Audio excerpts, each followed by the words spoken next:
আমি আপনাদের সম্মুখে পবিত্র কোরআন মাজিদ থেকে সূরাতুস সফের 9 নম্বর আয়াতে কারিমা তিলাওয়াত করেছি। প্রিয় নবীজি সাল্লাল্লাহু আলাইহি ওয়াসাল্লামের পবিত্র মুখ অনুসৃত একখানা ছোট্ট হাদিসে নববী পাঠ করেছি। আল্লাহ তাআলা তৌফিক দান করলে এখান থেকে কিছু কথা বলবো ইনশাআল্লাহ। সূরাতুস সফের 9 নম্বর আয়াতে আল্লাহ তাআলা নবী মুহাম্মদ সাল্লাল্লাহু আলাইহি ওয়াসাল্লামকে পৃথিবীতে কেন পাঠিয়েছেন, রাসূলুল্লাহর জীবনের উদ্দেশ্য কি ছিল, সেই প্রসঙ্গে আলোচনা করেছেন। নবী মুহাম্মাদের মতো মহামানবকে পৃথিবীতে পাঠানোর পিছনে আল্লাহর একটা উদ্দেশ্য আছে না নাই? যেই কাজ যত বড় হয় তার পিছনে উদ্দেশ্য হয় ততই বড়। আমাদের প্রিয় নবীর মতো মহামানব, উনার মতো সম্মানিত মানুষ পৃথিবীতে আর দ্বিতীয় জন নাই। এই মহামানবকে আল্লাহ পৃথিবীতে পাঠালেন মহা একটি উদ্দেশ্যকে সামনে নিয়ে। রাসূলের জীবন উদ্দেশ্য কি, সেটাই হলো আলোচিত আয়াতের প্রতিপাদ্য। পবিত্র কোরআন মাজিদের মোট 3টি সূরাতে রাসূল প্রেরণের উদ্দেশ্য নিয়ে আল্লাহ কথা বলেছেন।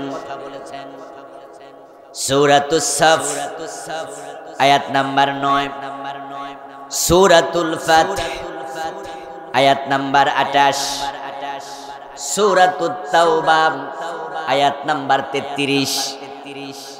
3টি আয়াতে আল্লাহ তাআলা বারবার একই কথা বললেন, দুনিয়াতে কেন কোন উদ্দেশ্যে তিনি নবী মুহাম্মদকে পাঠালেন। এবার আমি আপনাদের কাছে একটু জানবো রাসূল কেন এসেছেন, সেটা উম্মতের জানা দরকার আছে না নাই? রাসূলকে মানা নফল না ফরজ? তো মানতে হলে জানতেই হবে। রাসূলকে মেনে চলা উম্মতের জন্য ফরজে আইন।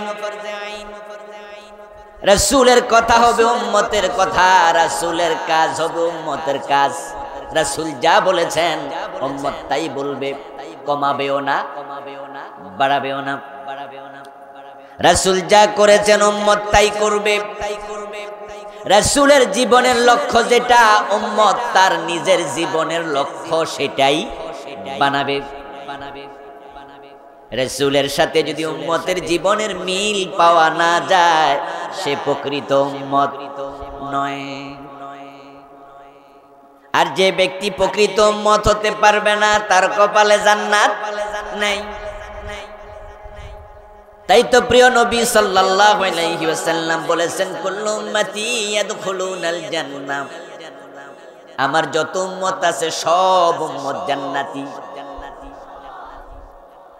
ইল্লা মান আবা, তবে অস্বীকারী উম্মত জান্নাত পাবে না। এই হাদিস দ্বারা বোঝা যায় উম্মতের মাঝে অস্বীকারী কিছু উম্মত আছে। আমার সব উম্মত জান্নাতি, তবে অস্বীকারী উম্মত জান্নাত পাবে না। কিলা মান ইয়া রাসূলুল্লাহ, প্রশ্ন করা হলো, হে আল্লাহর নবী, অস্বীকারী উম্মত সে আবার কে? ক্বালা মান আতানি দাখালাল জান্নাহ ওয়া মান আসানি ফাকাদ আবা। প্রিয় নবীজি সাল্লাল্লাহু আলাইহি ওয়াসাল্লাম জবাব দেন যে আমি নবীকে অনুসরণ করে জীবন সাজাইছে সেই জান্নাতে ঢুকবে, যে আমি নবীকে অনুসরণ করে না তার কপালে জান্নাত নাই। তাহলে এবার হাদিস দ্বারা বোঝা যায় জান্নাতে যেতে হলে নবীকে অনুসরণ করতেই হবে। নবীকে যে অনুসরণ করবে না তার কপালে জান্নাত নাই। উম্মত দাবি করে কিন্তু রাসূলকে অনুসরণ করে না, এমন উম্মতের সংখ্যাই হলো বর্তমানে বেশি। এটা যে হবে 1400 বছর আগে রাসূল ভবিষ্যৎবাণী করেছেন। তিনি বলেছেন তাফতারিকু উম্মতি আলা সালাস, ওয়া সাবঈনা মিল্লাহ। আমার উম্মতগুলো ৭৩ দলে ভাগ হয়ে যাবে। কুল্লুহুম ফিন্নার, সবগুলো জাহান্নামী হবে, ইল্লা ওয়াহিদা, শুধুমাত্র একটা দল জান্নাতি।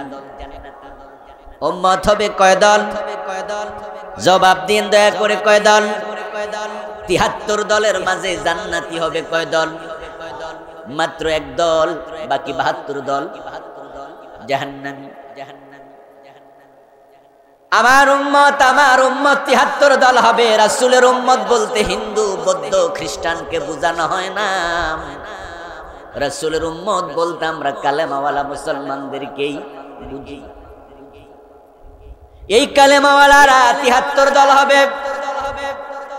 রাফিজি, খারিজি, জাবরিয়া, কাদরিয়া, শিয়া, মুতাজিলা, মেজবান্ডার, দেয়ানবাগ, আটরশি, এই সব কালেমাওয়ালা মুসলমান।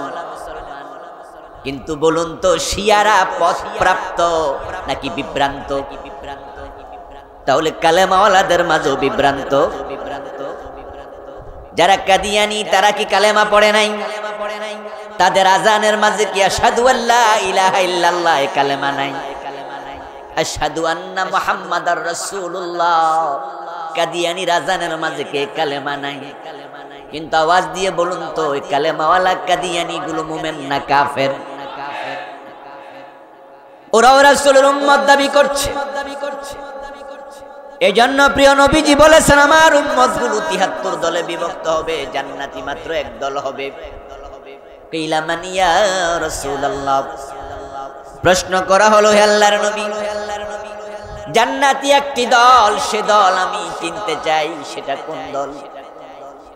ক্বালা মা আনা আলাইহি ওয়া আসহাবি। রাসূলুল্লাহ জবাব দেন, যে মত, যে পথের উপরে আমি নবী মুহাম্মদ এবং আমার সাহাবারা অধিষ্ঠিত প্রতিষ্ঠিত, ওই পথ মত যারা মেনে চলবে শুধু তারাই জান্নাতি। ক্বালা নবী সাল্লাল্লাহু আলাইহি ওয়াসাল্লাম, মান আহাব্বা সুন্নতি ফাকাদ আহাব্বানি ওয়া মান আহাব্বানি কানা মাই ফিল জান্নাহ। অন্য হাদিসে প্রিয় নবীজি বলছেন যে আমার সুন্নাহকে অনুসরণ করবে, আমার মত পথ, আমার সিরত, আমার সুরত, আমার মতো দাড়ি হবে, আমার মতো চরিত্র হবে, আমার মতো টুপি হবে, আমার মতো জীবন হবে। যারা আমি নবীর সুন্নাহ ফলো করে জীবন সাজাবে, সেই লোকটা আমি নবী মুহাম্মদকে ভালোবাসলো, তার পরিচয় দিতে পেরেছে। ওমান আহাব্বানি কানা মাই ফিল জান্নাহ। এভাবে আমাকে মেনে, যে আমাকে ভালোবাসে তার পরিচয় দেবে, সেই জান্নাত আমার সাথে ঢুকবে। আল্লাহর জান্নাতে যারা যেতে চায় তাদেরকে রাসূলের অনুসরণ করা প্রয়োজন আছে না নাই? রাসূলকে মেনে চলা নফল না ফরজ? ফরজে কিফায়া না ফরজে আইন? রাসূলকে মানতেই হবে। রাসূলের লাইফ স্টাইলের বাহিরে নিজের লাইফ স্টাইল সাজানো যাবে না। জীবনের বটম থেকে টপ, পাকঘর থেকে সংসদ ভবন, ব্যক্তি জীবন থেকে আন্তর্জাতিক বলয়, আপনি আছেন যেখানে ইসলাম থাকবে সেখানে, ঠিক না? ইসলামকে সাথে নিয়ে যে চলবে সেই হবে জান্নাতি। রাসূল সাল্লাল্লাহু আলাইহি ওয়াসাল্লামকে অনুসরণ না করে জান্নাত পাওয়া যাবে না। এজন্য আল্লাহ তাআলা আপনার জীবনের সব কাজ রাসূলের সাথে মিলায়া তারপরে নেবেন। যে ব্যক্তির কাউল এবং আমল, কথা এবং কাজ আল্লাহর নবীর সাথে মিলবে না, তার কথা কাজের মূল্য আল্লাহর কাছে এক পয়সাও নেই। একটি উদাহরণ দিলে বুঝবেন। যারা জানেন তারা একটু মুখ লড়াইয়েন, ঠোঁট লড়াই, একটু কথা বলুন তো, মাগরিবের ফরজ কয় রাকাত? কেউ যদি 4 রাকাত পড়ে সওয়াব একটু বেশি হবে না নামাজ বাতিল হবে? মাগরিবের নামাজ যদি ফরজ কেউ 4 রাকাত পড়ে, তামাম দুনিয়ার সব আলেম ফতোয়া দেবে নামাজ বাতিল। ওই লোক যদি আর্গুমেন্ট করে দাঁড়াইয়া বলে অপরাধ কি, চতুর্থ নম্বর রাকাতে আমি সোনার বাংলা গান গাইছি নাকি? আমি তো সূরা ফাতিহা পড়ছি। মসজিদের হুজুর ওয়াজ করেছে কোরআন শরীফ পড়লে প্রতি অক্ষরে কয় নাকি? কমপক্ষে 10। তা আমি তো পুরা সূরা ফাতিহা পড়ছি, আমি তো কোনো খারাপ কাম করি নাই। 4 নাম্বার রাকাতে একটা রুকু বেশি দিছি, 3 বার সুবহান রাব্বিয়াল আযীম বেশি করেছি। চতুর্থ রাকাতে 2টা সিজদা বেশি দিছি, 6 বার সুবহান রাব্বিয়াল আলা বেশি পড়েছি। তোমরা যারা 3 রাকাত পড়ছো তোমাদের সে আমার 4 রাকাতে ইবাদত বেশি, সওয়াব তো বেশি হওয়ার কথা, বাতিল হবে কেন? আমার অপরাধটা কি? তখন আমরা সবাই মিলে একটাই জবাব দেব, কোনো অপরাধ তুমি করো নাই। চতুর্থ নম্বর রাকাত ওখানে গান বাজনা করো নাই, কোনো অন্যায় কথা বলো নাই। শুধুমাত্র একটা প্রবলেম, তোমার মাগরিবের নামাজ নবী মুহাম্মাদের মাগরিবের নামাজের সাথে মিলে নাই। নাকি নাকি নাকি সে কি 4 নাম্বার রাকাতে সোনার বাংলা গান গাইছিল? সে তো সূরা ফাতিহা পড়ছে। দেখতে মনে হয় কামটা খারাপ কিছু না। একটা রুকু বেশি দিছে, 2টা সিজদা বেশি দিছে, সে তাসবিহ একটু বেশি পড়ছে। সে যদি বলে যে আমার অপরাধটা কি দেখায় দাও, সুবহান রাব্বিয়াল আলা, এটা কি ফরা অপরাধ? আচ্ছা, আল্লাহকে রুকু করা সিজদা করা কি অপরাধ? তো সে যদি বলে অপরাধটা কি সেটা দেখাও, আমরা বলবো অপরাধ নাই, কিন্তু প্রবলেম হলো তোমার নামাজ রাসূলের সাথে মিলে নাই। রাসূলুল্লাহ সাল্লাল্লাহু আলাইহি ওয়াসাল্লামের কথার সাথে উম্মতের কথা মিলবে, কাজের সাথে উম্মতের কাজ মিলবে। এবার বলুন তো, রাসূলের জীবনের লক্ষ্যের সাথে উম্মতের জীবনের লক্ষ্য মিলা দরকার আছে না নাই?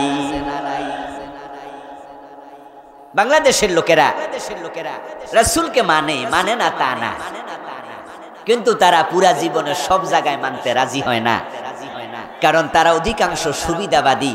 তারা রাসূল মানে ততক্ষণ সুবিধা আছে যতক্ষণ, অসুবিধা যেখানে আর রাসূল মানে না সেখানে।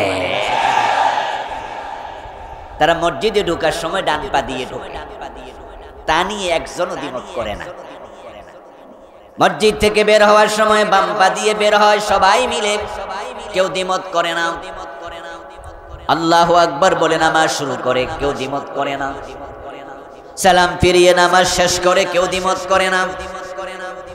ইমাম যদি মাগরিবের ফরজ 2 রাকাত পরে সালাম ফিরিয়ে দেয়, একজন মুসল্লিও সালাম ফিরাবে না, লোকমা দিয়া হুজুরে সোজা করে দেয়। আমার রাসূল ডান পা দিয়ে ঢুকেছে, সব মুসলমান কই ইয়েস আমরাও ঢুকবো। আমার রাসূল মসজিদ থেকে বাম পা দিয়ে বের হয়েছেন, সব মুসলমান একমত, ইয়েস আমরাও তাই করব। রাসূল আল্লাহু আকবার বলে নামাজ শুরু করেছেন, সব মুসলমান একমত, আমরাও তাই করব। রাসূলুল্লাহ মাগরিবের ফরজ 3 রাকাত পড়ছে, আপনি 2 রাকাত পরে সালাম ফিরান।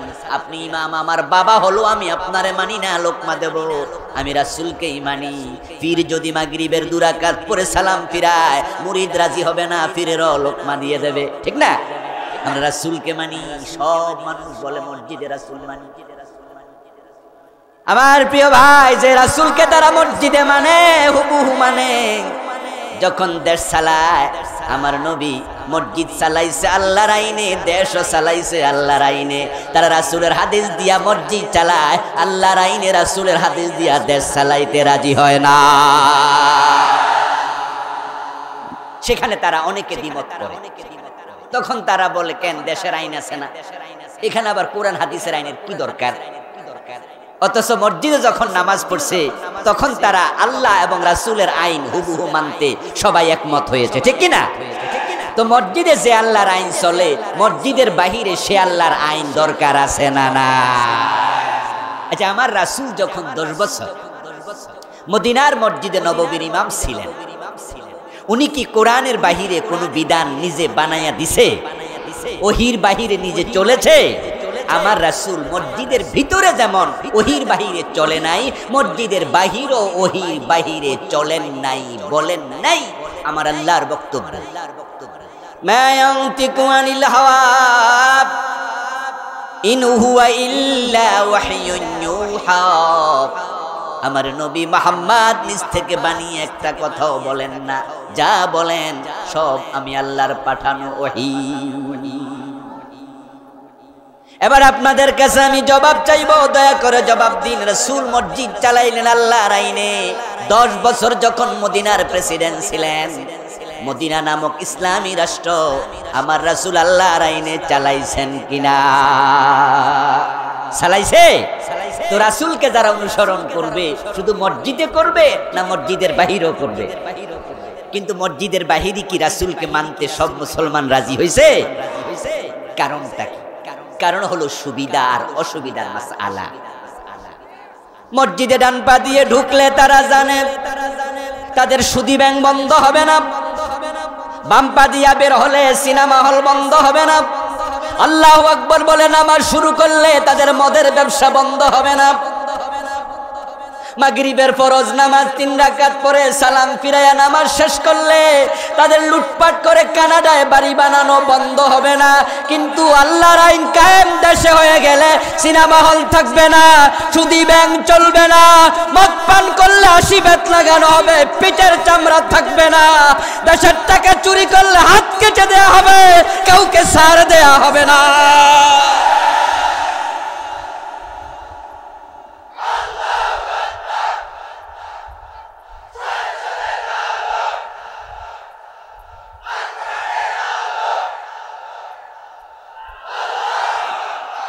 আমার প্রিয় বন্ধু রাসূলুল্লাহ সাল্লাল্লাহু আলাইহি ওয়াসাল্লাম যে কোরআন মেনে দেশ চালাইছেন, মসজিদ চালাইছেন, ওই কোরআনের মাঝে আছে ফাকরাউ মা তায়াসসারা মিনাল কোরআন।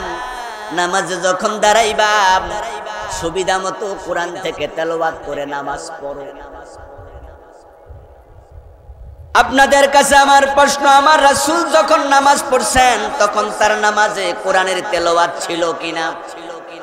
তাহলে কোরআনের এই আইন তিনি মেনেছেন নামাজে। ওই কোরআনের মাঝে আল্লাহ বলছেন ওয়ারকাউ ওয়াসজুদু, নামাজ যখন পড়বা তখন রুকু করো, সিজদা করো। আমার রাসূলের নামাজে রুকু সিজদা আছে না নাই? আমার রাসূল কোরআনের কথা মেনে রুকুও করেছেন, সিজদাও করেছেন। এবার বলুন তো, নামাজে যে কোরআন মেনে রাসূল নামাজ শেষ করলেন, ওই কোরআনের মাঝে চোর ধরে হাত কেটে দাও এমন আইন আছে না নাই? আমার রাসূল কি রাষ্ট্র চালানোর সময় এই আয়াত মানেন নাই? আস-সারিকু ওয়াস-সারিকাতু ফাকতাউ আইদিয়াহুমা। আমার আল্লাহ বলছেন নারী আর পুরুষ হোক, চুরি করলে তাদের হাত কেটে দাও। আমার রাসূল বলেন আমার মেয়ে ফাতেমা যদি চুরি করে আমি ফাতেমার হাতটাও কেটেই দেব। এখন যারা মসজিদে গিয়ে রাসূলের সুন্নাহ মানে, তারা হিসাব করে দেখছে এই সুন্নাহ যদি আইন যদি রাষ্ট্র চালানোর সময় মানি, তাহলে তো অনেক নেতারও হাত থাকবে না। দেশের টাকা চুরি করে কানাডায় বেগম পাড়ায় বাড়ি বানাচ্ছে এমন নেতাও বাংলাদেশে 2-4 জন আছে না নাই? সব নেতা খারাপ না, তবে ভালো নেতার সংখ্যা খুবই কম। এজন্যই আমরা মাঝে মাঝে দেখি চোর ধরে হাত কাটা হবে এমন ওয়াজ শুনলে আমাদের কিছু ভাইয়েরও চেহারা কালো হয়। মুখে কিছু কয় না, তবে মনে মনে কয় কি ওয়াজ শুরু করছে, চোর মোর ধরে হাত কাটলে এটি কি হইলো? আবার কেউ বলেই ফেলে চোর যদি হাত কেটে দেয় ভাত খাইব কি দিয়া? চোরের জন্য মায়া কান্না করে। আমি বলি হাত কাটবে চোরের, টেনশন তোমার। ঘটনা কি? ঘটনা আছে, হয়তো সে নিজেই চোর অথবা চোরের খালাতো ভাই বটে। আবার বাড়ির আয়নার সামনে দাঁড়াইলে আয়নার ভিতরে মাঝে মাঝে কি দেখে? চোর দেখে, আয়নাতেও চোর ওঠে। এই জন্য বোঝে আল্লাহর আইন সব জায়গায় মানতে গেলে বিপদ। তাই রাসূলের সুন্নাহ এদেশের অধিকাংশ মুসলমান পুরা জীবনে মানতে রাজি হতে পারে নাই। কান খুলে শোনো মুসলমান, সুবিধাবাদ জিন্দাবাদে মুমিন হওয়া যায় না। রাসূলুল্লাহ সুন্নাহ সব জায়গায় যদি আপনি মানতে রাজি না হন, তাহলে আপনি উম্মত না, আপনি ফাঁকিবাজ, আপনি বড় ফাঁকিবাজ। আর যে ব্যক্তি জীবনে সব জায়গায় আমার নবীকে মানতে রাজি, সে নবীর সাথে জান্নাতে চলে যাবে। ইসলাম আগে বুঝুন, তারপরে মানুন। জসকট মসজিদে জোহরের আজান হওয়ার পরে জজ সাহেব নামাজ পড়তে গেল, ম্যাজিস্ট্রেটরাও নামাজ পড়তে যায়, এমন অসংখ্য নামাজি আছে। 5 ওয়াক্ত নামাজ পড়ে এমন জজ 2-4 জন আছে না নাই? অনেকেই পড়ে। জোহর পড়তে গেল,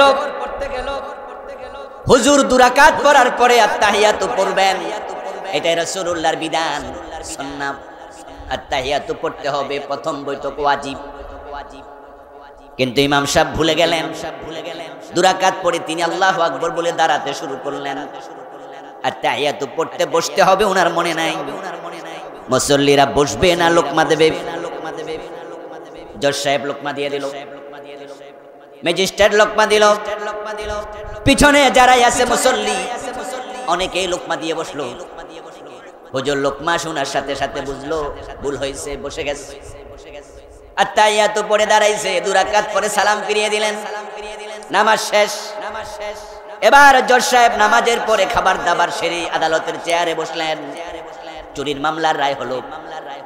জজ সাহেব যখন চুরির মামলার রায় দেন তখন চোরকে ধরে জেলে দেন নাকি 2 হাতটা কেটে দেন? আপনারা বলুন তো, চোর ধরে হাত কাটা নফল না ফরজ? তুমি আগেই লোকমা দিছিল, ওয়াজিবে ভুল করছে। এই তো আধা ঘন্টা আগে ইমামরে লোকমা দিছে, ইমাম যখন ওয়াজিবে ভুল করছে, কিন্তু নিজে যখন বিচারের রায় দেয় তখন ফরজের খবর আর নাই। এবার আপনারা বলুন তো, চোর ধরে হাত কেটে দেয়, এই রায় যদি কোনো জজ দেয়, ওই জজের চাকরি থাকবে? কোরআনকে রাসূলের জীবনের লক্ষ্য কেন বানানো হলো? কারণ কোরআন যদি বিজয়ী না হয়, ইসলাম পরিপূর্ণ মেনে চলা সম্ভব না। একবারে চোখে আঙ্গুল দিয়ে একটু দেখাই দিই। বাংলাদেশে আলহামদুলিল্লাহ তাবলীগ জামাতের কাজ যেই পরিমাণ চলে, পৃথিবীর খুব কম দেশে তাবলীগের এত কাজ চলে। বিশ্ব ইজতেমাটা আমাদের দেশেই হয়। তামাম দুনিয়া থেকে তাবলীগের ভাইয়েরা বিশ্ব ইজতেমা উপলক্ষে এদেশে চলে আসে, লাখ লাখ লোক। বাংলাদেশে তাবলীগের দাওয়াত হয়, আর তাবলীগ জামাতের ভাইয়েরা আসরের টাইমে মসজিদ থেকে গাছতে বের হয়। আপনারা দেখবেন যেখানে তাবলীগের লোক যায় সেখানে আসরের নামাজ পড়ার পরে তারা দল বেঁধে পিপিলিকা যেমন হাঁটে, একটার পিছনে একটা, তাবলীগের 10 জন 12 জন 15 জন তারা আমিরকে সামনে দিয়া পিছনে লাইন ধরে হাঁটে। সামনে যারে পায় তারাই ধরে নামাজ পড়ো, মসজিদে আসো, দাওয়াত দিতে থাকে। তাবলীগের ভাইয়েরা নামাজের দাওয়াত দেয়। এই 52 বছরে বাংলাদেশে দিল, পীর সাহেবরা নামাজের দাওয়াত দিচ্ছে, দিল। মাহফিলের সিজনে লাখ লাখ মাহফিল নামাজের দাওয়াত দেয়া হচ্ছে। মসজিদের ইমামেরা 3.5 লাখ মসজিদ থেকে জুমার দিন নামাজের ওয়াজ করে। কত ওয়াজ নামাজ নিয়ে হলো বলুন তো? ফজরের টাইমে মসজিদ ভরে যায় না খালি? তো কাজ তো নামাজের হলো, দাওয়াত তো নামাজের হলো, রেজাল্ট কই? এমন মসজিদও আছে বাংলাদেশে যে মসজিদে আধা কাতার হয়, ফজরের টাইম 1 কাতার হয়। এমন মসজিদও আছে সেখানে 3 জন 4 জন। এমন মসজিদও আছে ইমাম আর মুয়াজ্জিন ছাড়া কোনো মুসল্লি। কয়দিন পরে কোরবানির ঈদ আসতেছে, হাজার হাজার মানুষ গরু কেনার জন্য বাজারগুলোতে যাবে। আসরের টাইমে মুয়াজ্জিন হাইয়া আলাস সালাহ বলে চিৎকার দিচ্ছে, কিন্তু গরু বাজারের দিকে তাকায়া দেখবেন যে গরু বাজার রমরমা ব্যবসা। মসজিদে কয়জন গেল? কোরবানি ওয়াজিব, ওয়াজিব নিয়ে ব্যস্ত, ফরজের। মাগরিবের সময় বাজারের মসজিদে যারা নামাজ পড়েন, সালাম ফিরানোর পরে একটু বারান্দায় এসে দাঁড়াবেন, দাঁড়ায় বাজারের দিকে তাকাবেন। মাগরিবের নামাজে আসছে কয়জন আর বাজারে আছে কত হাজার। মসজিদের পাশের চা দোকানে বসে বসে বিড়ি টানে, চা খায়, নাটক সিনেমা দেখে টেলিভিশনে, অথচ মাগরিব আসে নাই। এমন মুসল্লি আছে না নাই? এই দেশের কত % মানুষ নামাজি? হিসাব করেন। 52 বছরের দাওয়াতের রেজাল্ট। আর যদি ইসলাম বিজয় হতো, সংসদ আইন হয়ে যেত, ইযা নুদিয়া লিস-সালাতি মিন ইয়াউমিল জুমুআতি ফাসআউ ইলা যিকরিল্লাহি ওয়া দারুল বাই। প্রিয় নবীজি বলেছেন, আজান হওয়ার পরে আমার মনে চায় মসজিদে কাউকে ইমামের জায়গায় দাঁড় করিয়ে দিয়ে কয়েকজন যুবক নিয়ে মহল্লায় চলে যায়, যারা নামাজে আসে নাই তাদের ঘর বাড়িতে আগুন লাগাইয়া দেই। আজান হলে দোকান বন্ধ করতে হবে, এই অর্ডারটা কার? একটু জোরে বলেন কার? এটা শুধু জুমার দিনের অর্ডার না, আয়াতটা সূরা জুমুয়াতে এসেছে, জুমার কথা শব্দে এসেছে। প্রিয় নবীর হাদিস হলো সব ওয়াক্তের ব্যাপারে। যদি বাংলাদেশে আইন হয়ে যেত, ইসলাম বিজয়ী হয়ে যেত, আজানের সাথে সাথে দোকান বন্ধ না করলে লাইসেন্স বাতিল করা হবে। যেই যুবক নামাজ পড়বে না প্রমাণিত হলে তাকে জেলে দেয়া হবে। এই আইন বাস্তবায়ন করার জন্য আজানের পরে পুলিশ নামিয়ে দেয়া হবে। এক সপ্তাহ আইন হোক, আইনটা প্রতিষ্ঠিত হয়ে যাক।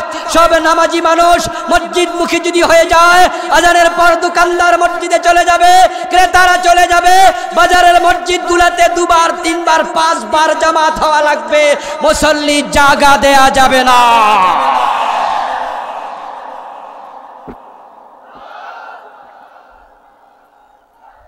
আমার প্রিয় ভাই, দিন বিজয় না হলে নামাজের বিজয় হবে না। ওয়াজ সব হাওয়ায় মিশে যাবে, হাওয়ায় মিশে গেছে। দিন বিজয় না হলে কখনো সুদের বিরুদ্ধে ওয়াজ করে সুদ বন্ধ করা যাবে না। এজন্য দিন বিজয় করার জন্য রাসূল পাঠাইছে। বাংলাদেশে আমার চেয়ে বড় বড় আলেমেরা সুদের বিরুদ্ধে ওয়াজ করেছে, স্বাধীনতার পর থেকে, তার আগেও করেছে। ওয়াজ করতে করতে বড় বড় হুজুররা মরে গেছে। আওয়াজ করে বলুন তো, সুদ কি মারা গেছে না জোয়ান হয়েছে? আগের সে সুদ কমেছে না বেড়েছে? তো সুদ বন্ধ হবে কিভাবে? ওয়াজ করে হবে না। সুদ বন্ধ করতে হলে 151 জন এমন ইমাম, এমন নেতা সংসদে পাঠাও যারা সুদের বিরুদ্ধে না বলতে দেবে। একবার না বললে সুদ বাংলাদেশে বন্ধ হতে 5 মিনিটও লাগবে না। সুদ খেলে 73টা গুনাহ। সবচেয়ে ছোটটা হলো নিজের মাকে বিয়ে করা, মানে মায়ের সাথে জেনা করা। قال النبي صلى الله عليه وسلم من أكل درهم ربا وهو يعلم أنه أشد من 36 زينة। প্রিয় নবীজি বলেছেন, যে ব্যক্তি জেনে শুনে 1 টাকা সুদ খাবে, তার আমল নামায় 36 বার জেনার গুনাহ লিখে দেয়া হবে। কয়বার? 36 বার। 36 বার। 1 টাকা সুদ খেলে 36 বার জেনা হয়। 100 টাকা সুদ খেলে 3600 বার জেনা হয়। 1000 টাকা সুদ খেলে 36,000 বার জেনা হয়। 1000 টাকা সুদ খায়, 1000 কেন 1 লাখ 10 লাখ সুদ খাইয়া বসে রয়েছে, এমন লোক বাংলাদেশে আছে না নাই? সুদে টাকা লাগাইয়া 5 ওয়াক্ত নামাজ পড়ছে এমন মুসল্লি আছে না নাই?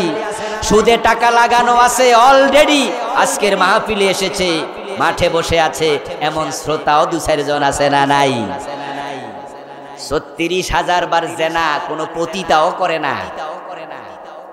টাকা দিলে ইজ্জত বেচে পতিতা নারী। আমি হিসাব করে দেখছি, কোন পতিতা যদি 80 বছর হায়াত পায়, 14-15 বছর নাবালেগ থাকে ছোট্ট, 60 বছর পার হইলে পুরুষরা বুড়া মহিলার কাছে টাকা দিয়ে যাবে না ওই ব্যভিচার করতে। তার যে হায়াত মাঝখানে দিন যদি 10 বার জেনা করে 36,000 বার হয় না। 80 বছরের বুড়া পতিতা 36,000 বার জেনা করেনি, অথচ পতিতা পেলে আমরা থুতু দেই। মারা গেলে ইমাম তার জানাজার ইমামতি করতে রাজি হয় না।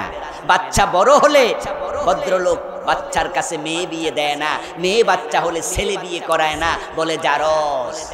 জন্মের ঠিক নাই, হেরেকে বিয়ে করায়। পতিতাকে থুতু দিলেন, পতিতার জানাজার নামাজ পড়তে নারাজ হলেন, তার বাচ্চা বিয়ে করাইলেন না, চরম ঘৃণা করলেন, অথচ সেও তো 36,000 বার জেনা করে নাই।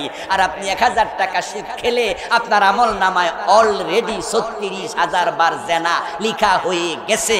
এবার চিৎকার দিয়ে বলুন তো, পতিতা বেশি খারাপ না সুদখোর বেশি খারাপ? তো পতিতাকে যদি থুতু দেন, সুদখোরদেরকে ধইরা স্যান্ডেল দেয়া দরকার আছে না নাই? ওরারে কি স্যান্ডেল দেন না বোট দিয়া নেতা বানান? হ্যাঁ, সিনামা আপনার বিশাল ব্যাংকের এমডি, অমক ব্যাংকের ডিরেক্টর, অমক ব্যাংকের চেয়ারম্যান, বাংলাদেশে সুদী ব্যাংকের চেয়ারম্যান, রানিং এমপি, এমন 2-4 জন আছে না নাই? তো পতিতারে থুতু দিলে হেরে নেতা বানালেন, এতে বোঝা গেল আপনারা ইনসাফ করতে শিখেন নাই। ওই পতিতা গরিব তো তাই থুতু, আর ওই বেটার পেট মোটা তো তাই ভোট দিয়ে দিচ্ছে। আমার বন্ধু প্রিয় নবীজি বলছেন, লিররিবা 73 বাবাম আইসারুহা ইয়ানকিহুর রাজুলু মাহু। সুদ খেলে 73টা গুনাহ হয়, সবচেয়ে ছোটটা হলো মায়ের সাথে জেনা করা। তাহলে যারা সুদে টাকা লাগাইছেন, নিজের মায়ের সাথে জেনা করছেন। আর কত নিচে নামবেন, কত নিচে? এবার আপনারা বলুন তো, এই সুদটা এই দেশে বন্ধ হওয়া দরকার আছে না নাই? সুদ বন্ধ হোক আপনারা চান কিনা?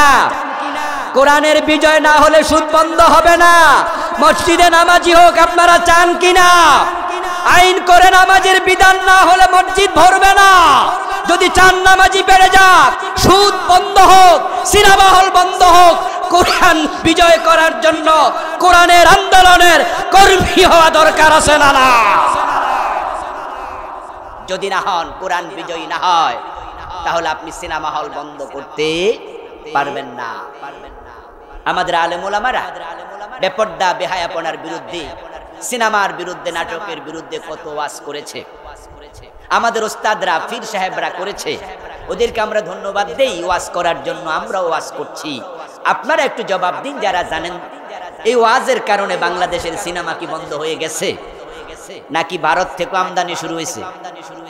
জানেন তো, এদেশে সিনেমা এনাফ নয়, যথেষ্ট নয়।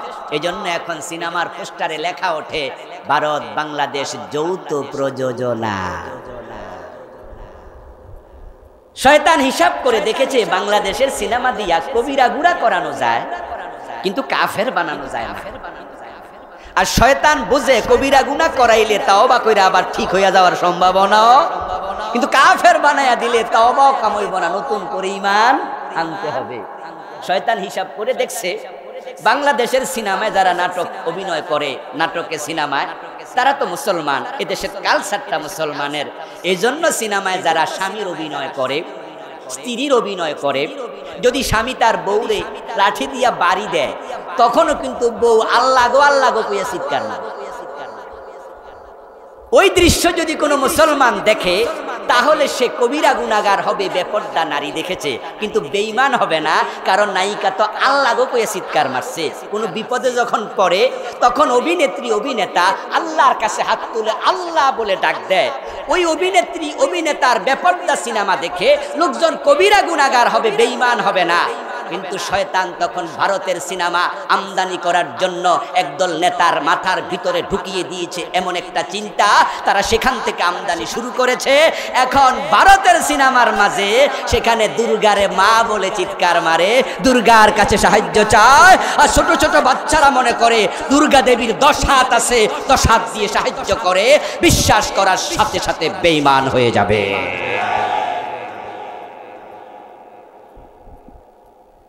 আমার প্রিয় ভাইরা, এখন এই সিনেমা ওয়াজ করে বন্ধ করা যাবে না। আমাদের সময়কার ছাত্র জীবনে দেখতাম সিনিয়র জুনিয়র যারা সিনেমা হলে সিনেমা দেখতে যেত, তারা বাবার চোখ মায়ের চোখ ফাঁকি দিয়া যেত। সিনেমা হল থানায় সব জায়গায় ছিল না, জেলা সদরে যাওয়া লাগতো সিনেমা দেখতে। আমাদের সিনিয়রদেরকে দেখতাম যেত। ইসলামী আন্দোলনের সাথে ছাত্র জীবন থেকে থাকার কারণে আলহামদুলিল্লাহ ওই বাজে অভ্যাস আমাদের ভিতরে তৈরি হয় নাই। কিন্তু দেখেছি আমাদের সিনিয়র জুনিয়ররা যেত, মা বাবার চোখ ফাঁকি দিয়া সিনেমা দেখার জন্য হলে যেত। কিন্তু এখন হলে যাওয়া লাগে না, যুবকদের হাতে হাতে এই মোবাইলের ভিতরে সিনেমা হল আছে না নাই? কেমনে ঠেকাইবা? ওয়াজ করে সিনেমা বন্ধ হবে না, কিন্তু যদি কোরআনের আইন দেশে কায়েম হয়ে যায় আর আমাদের তথ্যমন্ত্রী মহোদয় সংসদে বিল উত্থাপন করেন, আমাদের আকাশ কন্ট্রোল করা হবে। বেপর্দা বেহায়াপনার সিনেমার সেন্সর সিগনেচার করবে না। যদি আইন হয়ে যায় তাহলে সিনেমা বন্ধ করতে 1 সপ্তাহ লাগবে না। এভাবে শরীয়তের বিধানগুলো মানার জন্য কোরআনের বিজয় দরকার আছে না নাই? আল্লাহ এই জন্য বলছে আমি রাসূলকে পাঠিয়েছি কোরআনের বিজয়ের জন্য। প্রিয় নবীজি সাল্লাল্লাহু আলাইহি সাল্লাম মক্কায় 13 বছর চেষ্টা করলেন, কিন্তু কোরআনের বিজয় করতে পারলেন না। কারণ মক্কার সংসদ ভবনের নাম ছিল দারুন নাদওয়া। যদি সংসদ ভবনে কোরআন না ঢোকে আইন হবে কোথায়? আইন বানানোর ঘরের নামে তো জাতীয় সংসদ, ঠিক কি না? দারুন নাদওয়াতে আবু জেহেলরা প্রিয় নবীকে কোরআন নিয়ে ঢুকতে দেয় নাই, বরং তারা আইন করেছিল লা তাসমাউ লিহাদাল কুরআন, এই কোরআন শোনা যাবে না, ওয়ালগাউ ফিহি, বরং কোরআনের তেলাওয়াত হবে, আলোচনা যেখানে হবে সেখানে উল্টা গন্ডগোল লাগাইয়া দাও। আওয়াজ দিয়ে বলেন নাউযুবিল্লাহ। আমার প্রিয় ভাই, 13টি বছর রাসূল মক্কায় চাইলেন, দিনের বিজয় করতে পারলেন না। এবার আল্লাহর ইশারায় তিনি হিজরত করে মদিনায় রওনা দিলেন। রওনা দিয়া মনে মনে ভাবেন, মদিনার সংসদে গিয়ে যদি দেখি আরেক আবু জেহেল বসে আছে, কোরআন নিয়ে আমি নবী মুহাম্মদকে ঢুকতে দেয় না, তো হিজরত করে লাভ কি? তাই নবী মুহাম্মদ সাল্লাল্লাহু আলাইহি ওয়াসাল্লাম হিজরতের পথে আল্লাহর কাছে দোয়া করলেন, যে দোয়াটা কোরআনের আয়াত, আল্লাহ নিজে শিখাইছে। যারা পারেন আমার সাথে পড়ুন, ওয়াজআললি মিন লাদুনকা সুলতানান নাসিরা। সুবহানাল্লাহ পড়েন। রাসূল দোয়া করছে, কোরআনের আয়াত আল্লাহ নাযিল করে শিখাইছে। আপনি বলুন, ওয়াজআললি, হে আল্লাহ আমারে তুমি দাও, মিল্লাদুনকা, তোমার পক্ষ থেকে, সুলতানান নাসিরা, সাহায্যকারী, রাষ্ট্র ক্ষমতা। সুলতান, বাদশাহী, সালতানাত। পৃথিবীর কিছু কিছু মুসলিম রাষ্ট্র এখনো তাদের দেশের যিনি রাষ্ট্রপ্রধান তাকে সুলতান বলে। যেমন ওমানের রাষ্ট্রপ্রধানকে এখনো কি বলে? সুলতান বলে। প্রিয় নবী দোয়া করছেন, ওয়াজআললি মিল্লাদুনকা সুলতানান নাসিরা, ও আল্লাহ আমাকে সাহায্যকারী রাষ্ট্র ক্ষমতা দেও। রাসূলের দোয়া রাস্তায় থাকতে কবুল হয়ে গেল। উনি মদিনায় গেলেন। যাওয়ার সাথে সাথে আউস এবং খাজরাজ গোত্রের লোকেরা একমত হয়ে বিশ্বনবীকে মদিনার প্রেসিডেন্ট বানিয়ে দিল। মদিনার সংসদে কোরআন ঢুকে গেল, ইসলামী রাষ্ট্র প্রতিষ্ঠিত হয়ে গেল। এবার আপনাদের কাছে জানতে চাই, যারা আমরা চাই কোরআন বিজয়ী হোক, তাহলে বাংলাদেশের জাতীয় সংসদে আল্লাহর কোরআন ঢুকানোর জন্য কাজ করা দরকার আছে না না? এবার আপনারা যারা কোরআনের কর্মী হন নাই, তাদের কাছে আমার প্রশ্ন থাকবে, কোরআন যদি সংসদে যায় লস হবে? আওয়াজ করতে হবে, লস হবে? কোরআনের আইনের মাঝে সমৃদ্ধি আছে না নাই? কোরআনের আইনে শান্তি আছে না নাই? আপনারও লাভ হবে। হিন্দু বৌদ্ধ ভাইদেরকে বলছি, অমুসলিমদেরকে বলছি, আপনারা তো কোরআন বিশ্বাস করেন না, কিন্তু আপনাদের জ্ঞাতার্থে আমরা জানাচ্ছি, এ কোরআন যদি এ দেশে বিজয়ী হয় আপনারাও নিরাপত্তা পাবেন। চোর ধরে যদি হাত কাটার আইন হয়ে যায়, হিন্দুরাও ঘরের দরজা খুলে ঘুমাতে পারবে ইনশাআল্লাহ। কারণ চোর ধরে যখন হাত কাটা হবে, কোন হিন্দুর ঘরে চুরি হবে, চোর ধরা পড়ার পরে ওই চোর যদি মুসলমান হয়, ইসলাম মুসলমানের হাতটাও কাটবে। আল্লাহর আইনে কোনো হেরফের নাই। কোরআন যদি কায়েম হয়ে যায়, হিন্দু বৌদ্ধ খ্রিস্টান সবার বোন সবার মেয়ে নিরাপত্তা পাবে। হিন্দুর সুন্দরী মেয়ে গলার মাঝে নেকলেস দিয়ে, গহনা গাটি পরে বাবার বাড়ি থেকে শ্বশুর বাড়ি চলে যাবে একা একা। সামনে দাঁড়িয়ে কোথায় যাও, তোমার পরিচয় কি, এ প্রশ্ন করার ক্ষমতা কারো থাকবে না। কোন হিন্দু মেয়ে যদি ধর্ষিতা হয়, দর্শনকারী মুসলমানও হয়, ইসলাম তাকেও বিচারের মুখোমুখি করবে।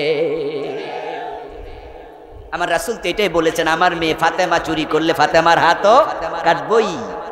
হযরত ওমরের ছেলে আবু শাহমামত পান করেছে, ওমর কি তার ছেলেকে ছাড় দিয়েছেন না শাস্তি দিয়েছেন? মদ্যপানের অপরাধে প্রিয় পুত্রকে নিজ করে মেরেছ দোররা, মরেছে পুত্র তোমারই চোখের পরে। আরে ভাই, আজকে প্রশাসন মদের ব্যাপারে সিরিয়াস। সারাটা দেশ নাকি যুব সমাজ ধ্বংস হয়ে যাচ্ছে, ইয়াবার সবলে যুব সমাজ নাকি শেষ হয়ে যাচ্ছে। আমাদের মাননীয় স্বরাষ্ট্রমন্ত্রী মহোদয় মাঝে মাঝেই বলেন, মাদকের ব্যাপারে জিরো টলারেন্স, সহ্য করা হবে না।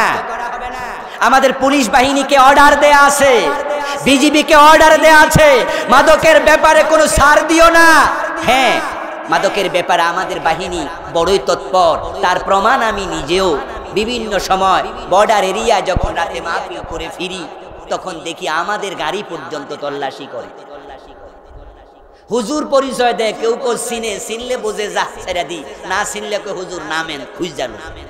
আর আপনারা যারা উখিয়া থেকে কক্সবাজারের ওই যে রোহিঙ্গা ক্যাম্প থেকে কক্সবাজারের দিকে যদি ঢোকেন, দেখবেন যে 1 মাইল 2 মাইল পরে পরে পুলিশের তল্লাশি, বিজিবির তল্লাশি, সেনাবাহিনীর তল্লাশি, আনসারের তল্লাশি।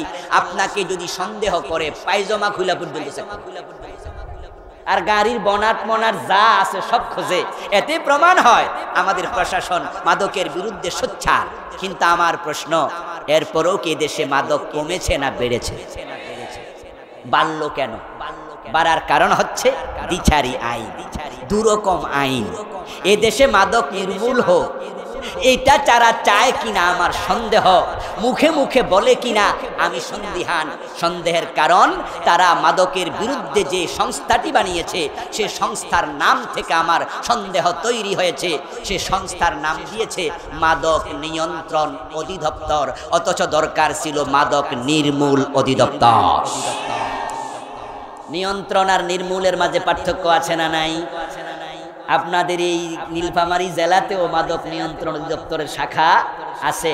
বড় সাইনবোর্ড দেখবেন, মাদক নিয়ন্ত্রণ।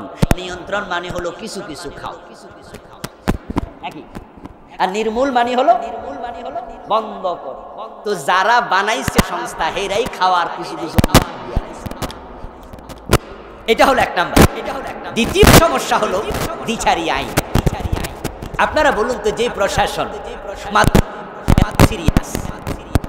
সোনারগাঁ হোটেলে মদের বার আছে না নাই? শেরাটনে এই কথা বলতে হবে ভাইয়েরা, 5 স্টার হোটেলগুলোতে মদের বার আছে না নাই? প্রশাসন সেখানে কয়দিন হানা দিছে? আমার ভাইয়েরা, এটাই দ্বিচারী আইন।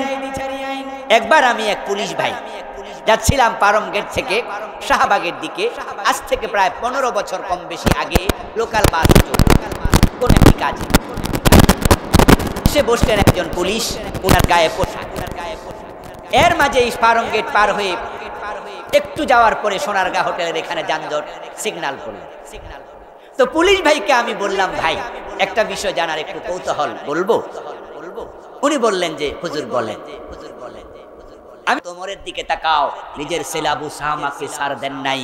যদি আমরা আজকে সে ওমরের চোখে ফিরে যেতে পারি, ওমরের শাসনে ফিরে যেতে পারি, আমরা বলি 80 বেতের আইন চালু করে দাও। 80 বেত যদি চলে, কিভাবে ক্ষেত্রাঘাত করে টেলিভিশনে প্রচার করো, ইউটিউবে ছবি তুলে ভিডিও করে আপলোড করে দাও, পত্রিকার হেডলাইন বানিয়ে দাও। 6 মাস যদি বাংলাদেশে 80 বেতের আইন চালু রাখা যায়, আমরা আল্লাহর কসম দিয়ে বলতে পারবো 6 মাসের ব্যবধানে বাংলার সীমা মদের বোতল পাওয়া যাবে না। সেজন্য প্রয়োজন দিন বিজয়। এখন দিন বিজয় কেমনে হবে? আমরা হুজুররাই তো দিন বিজয়ের ব্যাপারে এখন একমত হতে পারি নাই। পাবলিকের দোষ কি দেব? আমাদের জীবনের লক্ষ্য কি? ইমাম সাহেবের জীবনের লক্ষ্য এমন ওয়াজ করবো যেন ইমামতি না ছোড়ে। ইসলাম বিজয় হলে হোক না হলে, কিন্তু আমার ইমামতি যেন ঠিক। পীর সাহেব হুজুরের লক্ষ্য খানকায় মুরিদ বাড়াতে হবে, এমন ওয়াজ করো কোন দলের গায়ে যেন না পড়ে। তাহলে সব দলের মুরিদ আমার এখানে ভিড় জমাবে। বক্তা সাহেবের চিন্তা হলো মাহফিলে এমন ওয়াজ করবো যে ওয়াজ করলে পরের বার আবার দাওয়াত দিব। কিন্তু যদি দিন বিজয়ের কথা বলি, তারা যারা 2-1 জন আছে কমিটিতে, এরা ফেটু তুলবে হুজুর আগামী বার আর।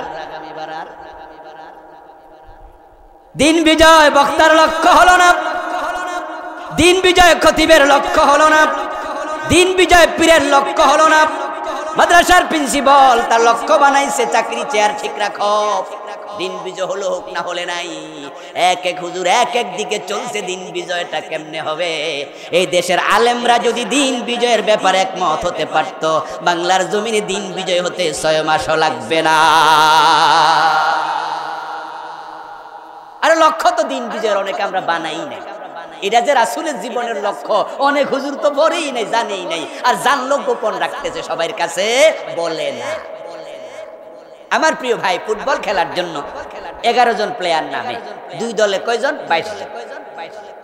এবার একটু আপনারা যারা ফুটবল খেলা দেখছেন চিনেন তারা একটু জবাব দিয়েন, চুপ করে থাকবেন না। ফুটবল খেলার 11 জন প্লেয়ার বল কি 11 দিকে মারে না একদিকে? লক্ষ্য কয়টা? একটা। আচ্ছা এবার বলুন তো 11 জন কি মাঠের এক জায়গায় খাড়িয়ে খেলে? কেউ খেলে মিডলে, কেউ খেলে কর্নারে, কেউ খেলে ব্যাকে, কেউ খেলে গোলবারে। 11 জন 11 জায়গা, কিন্তু লক্ষ্য কয়টা? তাই খেলা যখন শুরু হয় 5 মিনিটের ব্যবধানে গোল হয়, এমন খেলাও এক খেলা 10টা গোল হয়ে গেছে, এমন ঘটনা আন্তর্জাতিক ম্যাচেও। আচ্ছা 11 জন খেলোয়াড় যদি বল 11 দিকে মারতো, গোল হইতো কয় ঘন্টা? এখন আমরা হুজুররা এক একজন এক এক দিকে দৌড়াচ্ছি। এই জন্য 90% মুসলমানের দেশে কোরআনের বিজয় হয় না। কোরআনের বিজয় ঠেকে আছে। পীর সাহেব হুজুর আপনি খানকায় দিন বিজয়ের কথা বলেন, বক্তা মাহফিলে বলুক, প্রিন্সিপাল মাদ্রাসায় বলুক, পীর সাহেব খানকায় বলুক, ইমাম সাহেব খতিব হিসাবে মসজিদে বলুক, একসাথে শুরু করে দাও। বাংলার জমিনে কোন জালেম দিন বিজয় ঠেকাতে পারবে না।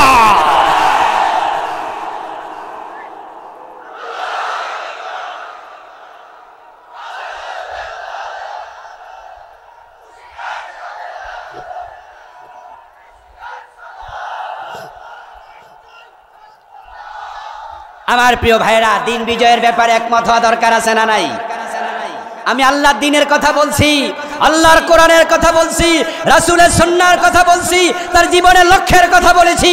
কোন দলের কথা বলি না, দল বুঝি না, মত বুঝি না। কোরআনের ব্যাপারে দলাদলি ভুলতে চাই, সবাই একমত হতে চাই। রাজি আছেন না নাই?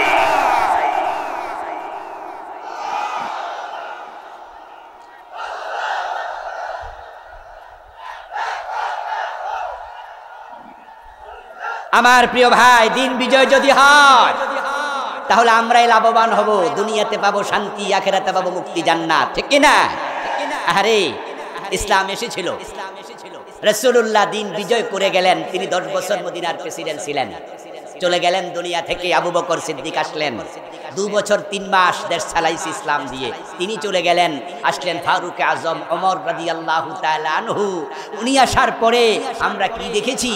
হযরত ওমরের যুগে ওমর নিজে গাছতলায় ঘুমায়া থাকতেন, বডিগার্ডের প্রয়োজন আর নাই। শান্তি কাকে বলে? হযরত ওমর মদিনা থেকে জেরুজালেম চলে গেলেন একা একা। 1000 কিলোমিটারের বেশি রাস্তা। সাথে নিলেন শুধু একজন খাদেম, ওটের রশি টানবে।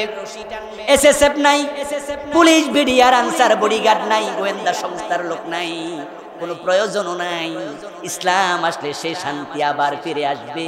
হযরত ওমরের যুগে আমরা শুনেছি, ইতিহাসের পাতায় দেখেছি, যাকাত বিভাগের কর্মচারী যাকাতের টাকা কাঁধে নিয়ে হাঁটতো। যাকাত খাওয়ার মতো গরিব মানুষ আর নাই।